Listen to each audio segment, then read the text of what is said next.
बिस्मिल्लाहिर्रहमानिर्रहीम। अस्सलाम वालेकुम टू क्लास। आप लोग कैसी? उम्मीद है कि सब बच्चे खैरियत से होंगे। और हमने आपकी मैथ्स की बुक शुरू की हुई है जिसमें हमने आपका जो यूनिट नंबर 4 मेजरमेंट शुरू किया हुआ है और इसमें हम आज एक्सरसाइज 3 करेंगे। एक्सरसाइज 3 में क्या है कि इन द फॉलोइंग ऑब्जेक्ट, इन सब चीज़ों में which will be measured in kilogram and which will be measured in grams. इनमें कौन सी चीज़ें किलोग्राम में हम नापेंगे और कौन सी चीज़ें ग्राम्स में हम नापेंगे। इसमें उन्होंने एक रेज़र दिया है, एक एप्पल्स हैं और फिर एक टिफ़न है और मैंगोज़ हैं और शुगर का एक पैक है, शुगर का बैग है। अच्छा, इनको हमने देखना है कि ये इनको मेजर करने के लिए हम कौन सा मास इस्तेमाल करते हैं। The mass of a biscuit pack, biscuit pack का मास क्या है? ग्राम। क्या इधर हम क्या लिखेंगे? ग्राम, जी लिखेंगे। उसका सिंबल क्या है? ग्राम का सिंबल है जी। The mass of apples, apples हम किस मास में उसको मेजर करेंगे? केजी, इसका क्या सिंबल है? केजी, किलोग्राम का सिंबल है KG. The mass of a geometry box का मास क्या है?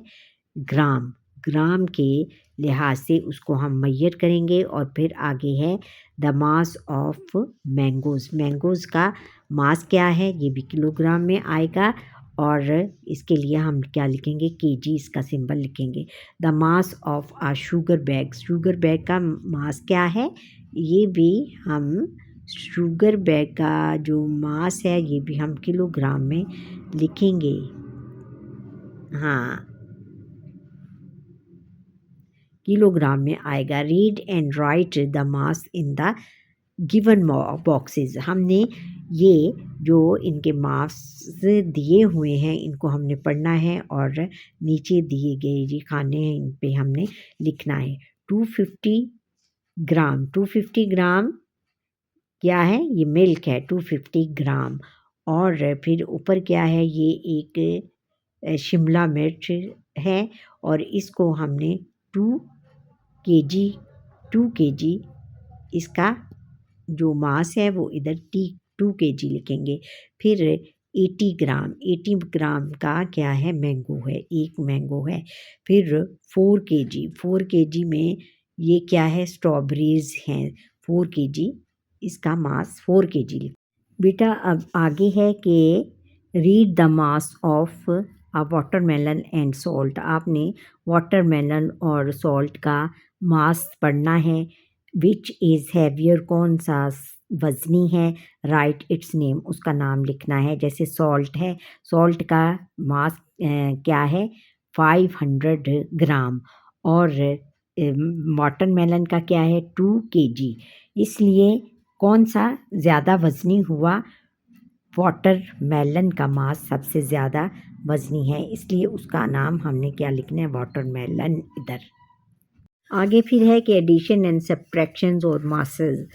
हमने एडिशन और सब्ट्रैक्शन के ज़रिए वज़न को करना है। जैसे कि my father bought 20 KG apples, मेरे फादर जो हैं वो 20 किलो एप्पल लेकर आए। एंड 15 केजी गोवर्स, और 15 केजी जो 15 किलो अमरूद लेकर आए। What is the total mass of fruits.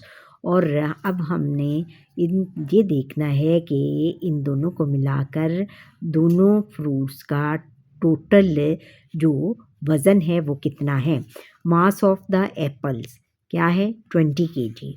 और मास ऑफ द गोवाज कितने हैं? 15 केजी।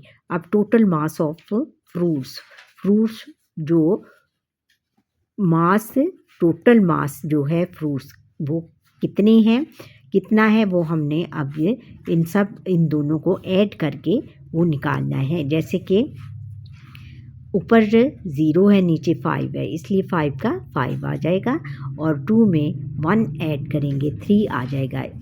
तो क्या हुआ हमारे पास 35 kg। So the total mass of fruit is 35 kg। अच्छा, इसलिए 30 दोनों फ्रूट्स का जो मिलकर वज़न बनता है वो कितना हुआ 35 kg। Also tell which fruit has more mass and how much. अब हमने ये देखना है कि कौन सा फ्रूट वज़नी है और वो कैसे। कौन सा fruit, also tell which fruit has more mass, कि कौन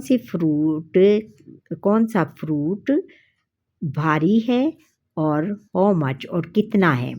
mass of the apples, apples का मास कितना है 20 kg और mass of Goa's 15 kg minus. अब हमने इनको जब हमने ये इसमें से निकालना है कि वो किस तरह है और कितना है, तो फिर हम इसके लिए उन दोनों को आपस में सब्ट्रैक्ट करेंगे। डिफरेंस इन मास, मास का आपस में क्या डिफरेंस है, डिफरेंस है उसको हम निकालने के लिए क्या करेंगे, ऊपर 0 है, नीचे 5 है और इधर से हम एक नंबर जब बोरो करेंगे तो इसके साथ 1 लगाएंगे तो यहाँ पर क्या आ जाएगा 10। अब हमने 10 में से 5 जब निकालेंगे तो हमारे पास 5 आ जाएगा और इधर से क्योंकि एक नंबर हमने बारो किया था इसलिए हमारे पास 1 बचा और 1 में से 1 नहीं निकल सकता, इसलिए 5 kg difference in mass 5 kg। So mass of the apple is 5 kg more than the guavas। तो इसलिए क्या जो सेब एप्पल्स का जो वज़न है वो गोवा से 5 kg ज़्यादा है। ऑब्ज़र्व द फॉलोइंग, अब हमने इन दोनों को ऑब्ज़र्व करना है। कैसे ऑब्ज़र्व करेंगे, 45 ग्राम प्लस 17 ग्राम। अब हमने इनको क्या करना है, प्लस करना है। नीचे क्या है, कौन सा निशान है, प्लस का, शाबाश। 45, अब 5 में से 5 में जब 7 ऐड करेंगे तो हमारे पास आएगा 12। 12 का 2 इधर लगाएंगे और 1 जो है वो कैरी में चला जाएगा और फिर 4 में 1 ऐड करेंगे 5 और 5 में मज़ीद 1 ये जो कैरी वाला 1 है वो ऐड करेंगे तो हमारे पास क्या आ जाएगा 6, इसलिए 62 kg। क्या हमारा आंसर हुआ 62 के ग्राम। अच्छा, फिर आगे नेक्स्ट है कि ये भी ग्राम्स में है लेकिन इसको हमने माइनस करना है, माइनस का उन्होंने दिया हुआ है सब्ट्रैक्शन का, यानी अच्छा 6 अब ये है 66 ग्राम माइनस 28 ग्राम। अब हमने ऊपर 6 है नीचे 8 है, इसलिए हम इधर से 1 नंबर बोरो करेंगे और यहाँ 10 आ जाएगा और 10 में 6 डालेंगे 16 और 16 में से 8 जब निकालेंगे तो हमारे पास क्या आ जाएगा 8, क्योंकि 8 + 8 16, यहाँ पर फिर 8 आ जाएगा 8। फिर यहाँ से क्योंकि 6 में से हमने एक नंबर इधर बोरो किया था और इधर हमारे पास क्या रह गया 5 में से अब 2 निकालेंगे तो 3, इसलिए 38 ग्राम हमारा आंसर हुआ। और ये था बच्चों हमारा आज का लेसन। उम्मीद है कि आपको ये मेरा लेसन पसंद आया होगा। अगर पसंद आया लाइक करें, शेयर करें, बेल आइकन पर क्लिक करें ताकि हर आने वाला लेसन मेरा आप तक पहुंच पाए। और जिन बच्चों ने मुझे अभी तक सब्सक्राइब नहीं किया या जो बच्चे मेरा ये लेसन फर्स्ट टाइम देख रहे हैं वो लाइक सब्सक्राइब ज़रूर करते चले जाएं। अल्लाह हाफिज़।